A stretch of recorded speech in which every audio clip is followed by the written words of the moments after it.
Je sais pas si t'as remarqué, mais Victoria Beckham porte toujours le même style de make-up. On le voit bien dans son nouveau documentaire, c'est toujours pareil. C'est son look signature et d'ailleurs elle a une technique pour les yeux pour ne pas que ça lui alourdisse le regard. Tu vois, c'est ça son make-up type et moi j'adore parce que c'est ni trop naturel ni trop sophistiqué. Montrer comment le reproduire et ne t'inquiète pas, tu n'es pas du tout obligé d'utiliser le make-up de sa marque. Ce qui est important, ça va être le type de produit et les astuces et ça je vais tout te dire.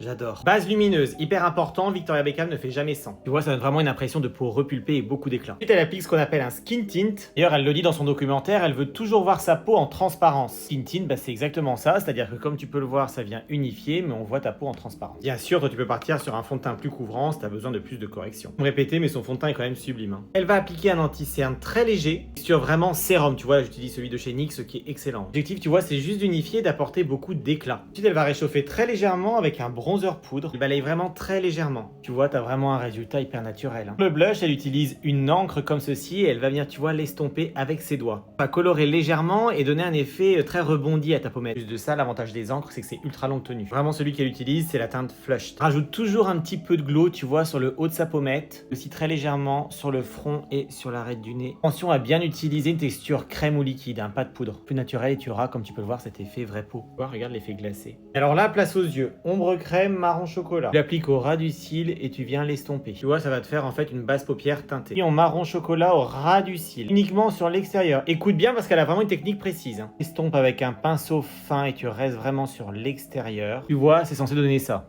Ne t'inquiète pas, ça n'a pas besoin d'être précis. Étape cruciale, tu vas reprendre ton anti-cerne, venir l'appliquer ici. Vois pour illuminer, regarde comme ça agrandit. Ça c'est vraiment l'étape cruciale pour ses yeux. Regarde déjà comme ça éclaire. Ça va se créer ce qu'on appelle une banane. Tu prends un fard taupe, tu vas venir l'appliquer vraiment dans ton creux paupière, tu vois là où ça tombe. Tu remarqueras, c'est toujours très intense à ce niveau-là chez Victoria. Tu vois en fait, tu fais vraiment des mouvements de va-et-vient. Cette étape-là est vraiment indispensable. Tu vois, le coin interne reste clair. Comme c'est joli, cette astuce est géniale, surtout si t'as la paupière tombante. Applique son crayon bronze au ras des cils en bas et juste sur l'extérieur. Elle estompe. Regarde franchement comme c'est beau et comme ça allonge le regard. Franchement, j'adore. Un peu de crayon chocolat dans l'œil. Tu vois, c'est joli et ça durcit moins que le noir. Et laisse toujours cette zone au centre clair. Beaucoup de mascara, mais sur l'extérieur. Comme c'est sublime et ça n'écrase pas l'œil. Parce qu'on garde la lumière au centre, elle est maline. Pour cils, elle les densifie avec un peu de crayon. Mais pas trop en l'air, elle les étire plutôt. Les lèvres, crayon marron, elle overline vraiment le centre. En fait, elle a toujours une bouche très pulpeuse au centre. Et elle a toujours quelque chose d'un peu brillant, couleur caramel. Quelque chose comme ça. Je sais que des fois, elle aime bien se rajouter un petit peu de taches de rousseur. Ça, tu peux le faire au crayon sourcil. Après, tu tapotes au doigt, tu vois, ça rajoute un peu de réalisme.